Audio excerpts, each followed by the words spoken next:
네, 오늘의 말씀은 야고보서 4장 14절에서 17절까지 말씀입니다. 내일 일을 너희가 알지 못하는도다. 너희 생명이 무엇이냐? 너희는 잠깐 보이다가 없어지는 안개니라. 너희가 도리어 말하기를 주의 뜻이면 우리가 살기도 하고 이것이나 저것을 하리라 할 것이거늘 이제도 너희가 허탄한 자랑을 하니 그러한 자랑은 다 악한 것이라. 그러므로 사람이 선을 행할 줄 알고도 행하지 아니하면 죄니라. 아멘. 오늘 말씀처럼 우리네 인생은 언제 사라질지 모르는 안개와 같습니다. 앞이 제대로 안 보이는 거죠. 그런데 나이가 들면 들수록 인생이 안개와 같다는 말이 정말 실감이 납니다. 정말 인생은 눈 깜짝할 사이에 지나가 버립니다. 저도 그렇고 여기 있는 우리 젊은이들도 마찬가지고요. 잠언 27장 1절에 우리가 잘 아는 말씀이 있죠. 너는 내일 일을 자랑하지 말라. 하루 동안에 무슨 일이 일어나는지 내가 알 수 없다. 오늘 본문 14절에도 인생이 안개와 같다고 말씀하면서 그 기한과 때를 알 수 없으니 쉽게 장담하거나 또는 자랑하지 말아라. 그렇게 야고보 기자는 말하고 있습니다. 내일 일을 너희가 알지 못하는도다. 너희 생명이 무엇이냐? 너희는 잠깐 보이다가 없어지는 안개니라. 야고보가 야고보서를 기록한 동기 중에 하나가 뭡니까? 야고보서의 이 수신자였던 야고보서를 받아보는 사람들이 이 디아스포라 유대인들입니다. 다 흩어진 유대인들이 하나님의 나라를 구하고 하나님의 의를 구하기보다는 이 세상의 행복을 더 추구하는 거예요. 왜 안 그렇겠습니까? 믿음이 없으면 지금 시대 많은 사람들이 예수님을 믿지 않으면 다 세상의 행복을 추구합니다. 세상의 행복이라는 게 뭐죠? 돈, 명예, 재미, 즐거움이죠. 그때 당시에도 그랬다는 거예요. 야고보 당시에도 이 당시에도 사람들이 전부 돈을 추구하고 즐거움을 추구하고 다 그랬던 거죠. 그래서 그러한 사람들을 향해서 로마 제국 전역을 다니면서 장사하면서 재물을 축적하면서 그렇게 재물에만 관심 갖고 즐거움에만 관심 갖고 있는 이 당시의 디아스포라 유대인들에게, 그러니까 믿음은 등한시하고 신앙생활은 등한시하는 자들에게 야고보 기자가 지금 이 야고보 서신서를 쓰고 있는 거예요. 여러분, 사업에 어느 정도 이익을 남기는 것, 그건 당연한 겁니다. 경제적 이익이라는 것은 당연히 남겨야 합니다. 그러나 이익을 남기기 위해서 마음을 아프게 하고 또 생명까지도 앗아가는 일을 서슴지 않는 그런 사람들이 있어요. 여러분, 하나님을 사랑하는 일도, 이웃을 사랑하는 일도, 복음을 전하는 일도, 하나님에게 순종하는 일도 관심 없는 사람들이 얼마나 많은지 모릅니다. 그 사람들은 오로지 돈 버는 데만 관심을 갖죠. 오늘날 흔히 말하는 교회 다니는 사람들 같지 않습니까? 교회는 다니는데 하나님의 일에 관심이 없고 오로지 돈에만 관심을 갖고 즐거움에만 관심을 갖고 있는 예수 믿지 않고 교회에 다니는 사람들 이야기입니다. 야고보 사도가 만약 오늘날 살고 있었다면 아마 동일한 내용으로 편지를 썼지 않았을까요? 우리에게. 야고보가 오늘 우리에게 말씀하고 있는 것이 무엇입니까? 인생이란 잠시 보이다가 사라지는 안개라고 그렇게 말씀하죠. 아침에 안개가 들어올 때는 여러분 대단하죠. 앞이 제대로 안 보입니다. 운전하는 사람들은 특히나 무조건 서행해야 됩니다. 비행기도 뜨지 않습니다. 안개 때문에. 그런데 아침 해가 강렬하게 떠오르죠. 아침에 해가 막 떠오릅니다. 그러면 안개는 언제 그랬나 듯이 흔적도 없이 사라지죠. 우리 인생이 그런 거예요. 우리 인생이 안개 같다면 우리가 버는 돈도, 우리가 그렇게 힘쓰는 건강도 다 안개 같다는 거죠. 사실 안개보다도 더 짧게 있다가 사라지는 것이 바로 우리의 가지고 있는 돈, 우리 가지고 있는 건강들이죠. 그렇게 유한한 돈들, 그렇게 유한한 무슨 건강들, 유한한 즐거움들, 우리 인생에 그것을 목표로 삼는다면 그거야말로 어리석은 거죠. 그 유한함을. 그래서 성경은 계속해서 어리석은 자들이라고 표현하고 있습니다. 그렇다면 하나님이 우리에게 원하는 삶의 목표는 뭘까요? 뭘 원하는 걸까요? 우리가 워낙 잘 아는 고린도전서 10장 말씀입니다. 그런즉 너희가 무엇을 먹든지 마시든지 그 무엇을 하든지 다 하나님의 영광을 위하여 하라. 유대인, 헬라인, 하나님의 교회에 거치는 자가 되지 말고 오직 나와 같이 모든 일에 모든 사람을 기쁘게 하여 자신의 유익을 구하지 아니하고 많은 사람의 유익을 구하여 그들로 구원받게 하라. 그러니까 우리 인생의 목표가 뭐가 되어야 된다고요? 하나님 영광. 내가 하는 모든 것이 다 하나님의 영광이어야 한다는 거예요. 이거는 어쩌면 직업에도 연관이 있어요. 이 직업이 하나님의 영광을 위해서 할 수 있는 직업이냐 아닌 직업들이 있거든요. 또 이웃의 유익을 위해 살라는 거예요. 내 이익만을 위해 살지 말라는 거예요. 이게 굉장히 그리스도인들에게 사회적 성화를 이루어야 하는 이 웨슬리의 아주 기본적인 틀이에요. 나 혼자 사는 게 아니거든요. 또 복음 전파가 우리 삶의 전부가 돼야 됩니다. 결국은 생명을 살리는 일이 하나님 우리에게 맡겨준 우리가 여기 존재하는 이유 중에 가장 중요한 이유라는 거예요. 돈이 전부인 것처럼 사는 사람을 실제적으로 무신론자라고 부릅니다. 사실은 신앙이 없는 거예요. 왜냐하면 돈과 하나님을 겸하여 섬길 수가 없거든요. 정상이라면 하나님을 섬겨야 하는 거죠. 돈을 사랑하지 말고 하나님을 사랑하고 이웃을 사랑해야 하는 거죠. 십자가의 복음을 자랑해야 합니다. 이러한 일들을 위해서 인생을 살아야 하는 거죠. 오늘 야고보 기자는 결국 하나님 없는 인생은 안개와 같다 이거죠. 하나님이 없는 인생은 너희가 지금 뿌연 안개와 같은 인생이라는 거예요. 누가복음 12장에 그래서 예수님께서 어리석은 부자 이야기를 하십니다. 그 어리석은 부자는요 열심히 일했어요. 열심히 일하는 거 좋아요. 당연히 열심히 일해야 합니다. 그래서 농사가 잘 됐습니다. 여기서부터 문제입니다. 이 누가복음 12장에 나오는 이 어리석은 농부는 자기가 소출한 그 소출을 많아서 쌓아둘 창고가 없으니까 기존의 창고를 허물고 다시 창고를 지어요. 그러면서 이 어리석은 부자가 이렇게 말합니다. 내 곡간을 헐고 더 크게 짓고 내 곡식과 물건들을 거기에 쌓아두어야겠다. 그리고 내 영혼에게 말하겠다. 영혼아, 여러 해 동안 쓸 많은 물건을 쌓아두었으니 너는 마음 놓고 먹고 마시고 즐겨라. 이런 사고방식 가지고 있는 젊은이들이 있습니다. 소출을 쌓아둘 창고가 없어서 다시 짓는 것. 이거 어리석은 일일까요? 이거 어리석은 일일까요? 소출이 많아서 창고를 다시 부시고 다시 짓는 거 이거는 박수 칠 일이고 성공했네 칭찬할 일이 아닌가요? 오히려 대단한 성공한 사람 같지 않습니까? 농사를 잘 준비해서 열심히 일해서 소출이 많아진 거 부러운 일입니다. 사실 요즘 사람들이 다 하고 있는 것이죠. 그리고 원하는 거죠. 여러분도 이 사람처럼 하지 않습니까? 뭐 적금 들고 또 30평에서 40평, 50평 뭐 이거 모든 사람들이 꿈꾸는 로망 아닙니까? 혹시 더 많이 저축하고 그 저축하느라 혹여라도 하나님을 등한시하지 않느냐는 거예요. 결국은 우선순위가 있다는 거예요. 우선순위를 하나님의 나라에 두지 않고 너희가 지금 저축하느라 이 땅에서 풍족하게 누리는 것에 목표를 두기 때문이죠. 곳간에 통장에 돈 늘어나는 재미에 다시 곳간을 크게 짓고 열심히 저축해서 결국은 마시고 먹고 놀고 즐기는 것이 목표인 인생. 결국 그것을 지금 책망하고 있는 것이죠. 자, 곳간을 헐고 다시 짓는 부자의 농부의 이야기로 다시 가봅시다. 문제는 하나님, 그러니까 우리의 창조주 하나님, 대단한 소출보다 이 농부의 대단한 소출보다 하나님은 그 농부에게 관심이 있었던 거죠. 그날 밤 하나님께서 말씀하시죠. 뭐라고? 이 어리석은 사람아, 오늘 밤에 내가 내 영혼을 도로 찾을 것이다. 그러면 네가 장만한 그것들 누구의 것이 되겠느냐? 사람 일을 누가 어떻게 한답니까?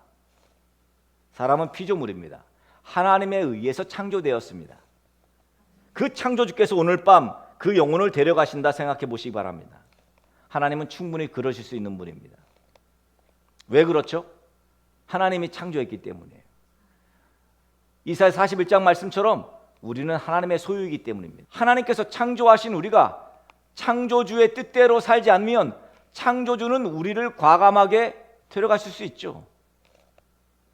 아무리 성공을 하고 뛰어난 업적을 남겼더라도 하나님이 부르시면 가야 하는 것이 인생이에요. 그런데 지금 열심히 노력해서 성공한 이 부자 농부는 하나님이 부르신다는 생각은 1도 하지 않는 거죠.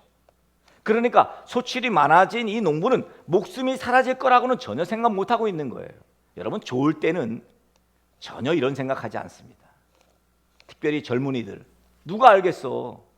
내일을 알지 못하면서 교만하고 우쭐하는 이 어리석은 부자 농부 같은 사람들에게 오늘 야고보 기자는 16절에서 이렇게 말합니다. 이제도 너희가 허탄한 자랑을 하니 그러한 자랑은 다 악한 것이라. 내일도 알지 못하면서 다 아는 것처럼 교만하고 우쭐하는 것은 하나님 앞에 악할 뿐이라는 거예요. 뭐가 문제죠? 이 부자 농부의 인생 경영에 하나님이 없어. 자기 인생을 경영하는데 하나님이 없어요. 그 인생에. 그는 자기밖에 모르는 사람이었습니다. 내 곡관, 내 곡식, 내 영혼, 내 물건, 내 가족, 내 건강, 내 즐거움, 내 기쁨은 알았지만 자기 인생의 주인이신 하나님은 알지 못했어요. 모든 것이 자기 것인 줄 알았어요. 내 걸 내가 알아서 하는데 내 목숨도 내 건데 그게 문제예요. 목숨이 내 거예요. 하나님이 부여해 주지 않았으면 여러분이 나는 지구에 가야겠네 이제 이래서 여러분 태어나셨어요? 그런 사람 아무도 없어요. 하나님이 존재케 시편 말씀처럼 엄마의 모태에서 하나님이 창조하셨어요. 여러분, 모든 것이 자기 것인 줄 알았던 이 사람, 자기밖에 모르는 사람에게 오늘 야고보 기자가 말씀하고 있습니다. 우리가 내일을 알지 못하는 안개 같은 사라질 인생이란 사실을 망각하며 사는 것은 죄라는 거예요. 지혜로운 성도라면 인생을 설계할 때 하나님 안에서 설계하고 경영합니다. 우리는 어떻죠? 우리는 모아드리고 곳간에 드리기만 하지 정작 하나님이 오늘 밤 우리를 부르시면 주님 앞에 갈 우리 영혼의 준비는 과연 하고 있는지요? 하나님이 빠진 인생은 결국 영혼을 잃어버리게 되는 거죠. 마태복음 6장 20절에 이렇게 예수님 말씀하셨습니다. 너희를 위하여 보물을 하늘에 쌓아두어라. 보물을 하늘에 쌓는다는 의미는 위에 언급한 이 부자 농부처럼 창고를 허물고 다시 짓고 자신의 미래를 위해 싹 쌓고 축적하는 데에만 몰두하지 말라는 적극적인 의미죠. 왜냐하면 우리는 내일 일을 알 수 없기 때문에. 이게 문제예요. 내일 어떻게 될지 몰라요. 심지어 오늘 밤에 무슨 일이 일어날지 아무도 모르기 때문입니다. 겸손하게 우리를 지으신 하나님을 의지하고 하나님이 중심이 되는 인생 경영을 계획해야 합니다. 다시 말하면 하나님의 사랑을 기반으로 베풀고 하나님의 사랑을 기반으로 나누고 하나님의 사랑을 기반으로 드리고 섬겨야 한다는 거예요. 하나님 없는 경영은 결국 안개처럼 사라지고 썩어 없어지게 되기 때문입니다. 지혜로운 인생의 경영은 주인이신 하나님의 인도하심을 따라야 한다는 것입니다. 그래서 우리는 늘 물어야 돼요. 주님, 내게 원하는 게 뭡니까? 하나님, 제 삶을 인도해 주십시오.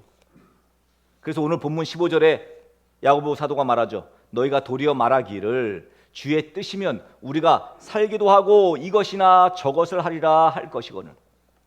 바르고 복된 삶은 먼저 하나님과 함께하는 삶이에요. 먼저 하나님의 뜻을 따라서 인생을 경영해야 합니다. 그래서 예수님은 너희는 먼저 하나님의 나라와 그의 의를 구하라. 먼저 그렇게 말씀하셨죠. 우리에게 우선순위는 하나님의 나라와 하나님의 뜻을 구하는 거예요. 인생은 100년의 유한한 삶입니다. 기껏해야 100년이에요. 100년의 즐거움, 100년의 풍요를 누리고 난 다음에 영원을 살아야 될 거 아닙니까? 이 진리를 모르는 사람들이기 때문에 이 유한한 100년에 투자하는 거예요. 보물을 땅에 쌓는 거지 하늘에 쌓지 않고. 이 100년 얼마나 짧습니까? 신나게 젊을 때 놀아야 된다는 거예요. 여러분, 영원한 천국을 잃어버린 거죠. 까먹고 있는 거죠. 인식하지 못하는 거예요. 그래서 먼저 믿게 하신 하나님의 우리의 의도는 뭐예요? 저 영원한 천국을 인식하고 하지 못하고 사는 저들에게 영원한 천국을 인식시켜 주라는 거예요. 우리가 살면서 이 땅에서의 천국을 누리면서, 야, 저 사람은 어떻게 저렇게 해피하게 행복한 삶을 살지? 알아보니까 예수님을 믿더라는 거예요. 저렇게 나보다 가진 거 없는데, 저 사람은 나보다도 더 못났는데, 나보다도 더 부족한데도 불구하고 나보다 더 행복해. 이유가 뭘까? 여러분, 그것을 물어와야 돼요. 여러분 주변 사람들이 너는 어떻게 행복하니? 라고 묻지 않는다면 여러분은 잘못 살고 있는 거예요. 인생은 누구나 모르겠구나. 하나님 부르시면 지금이라도 갈 수밖에 없는 게 인생입니다. 그러니 지금 당장 우리의 생명을 허락하시고 주관하시고 인도하시는 전능하신 창조주 하나님이 원하는 대로 우리 인생을 다시 설계해야 한다는 거예요. 하나님 중심으로 말입니다. 성경 중심으로 말이에요. 하나님의 인도하심을 따라 살아야 하는 거죠. 그러니까 여러분, 돈에 목숨 걸지 마십시오. 웨슬리 목사님도 이렇게 말씀하셨어요. 돈을 최대한 벌어라. 다만 양심을 팔거나 내 이웃의 부나 건강, 우리가 사는 세상에 해를 끼치면서까지 돈을 벌어서는 안 된다. 그리고 할 수 있는 대로 저축을 해라. 그러나 육신의 정욕을 위해 그렇게 그 돈을 써서는 안 될 것이다. 근데 우리는 어디다 써요? 돈을. 모두 다 그렇게 쓰죠. 편하고 즐겁고. 과연 우리는 돈을 어디다 써야 될까요? 돈은 하나님의 나라를 위해 써야 합니다. 오늘날 우리의 인생 경영의 대부분은 아마 돈일 거예요, 여러분. 어리석은 인생이 오늘 본문 16절에서 말씀하셨듯이 자기 인생이 안개 같아서 내일 어찌 될지는 모르는 판국에 자랑을 늘어놓습니다. 내가 창고를 다시 지었어. 내 소출이 얼마나 많은 줄 알아? 자기 가진 부유함을 자랑하고 자기 명예를 자랑하고 악착같이 모은 그 물질을 자랑하는 거죠. 그야말로 허탄한 자랑을. 그런데 그 자랑이 악한 것이랍니다.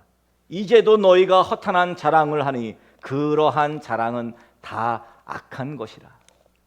가장 어리석은 인생이 돈 때문에 생명을 무시하는 인생이에요.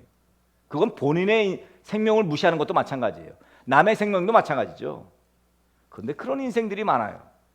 그렇게 오늘 야고보는 우리에게 교훈하고 있습니다. 본문 17절입니다.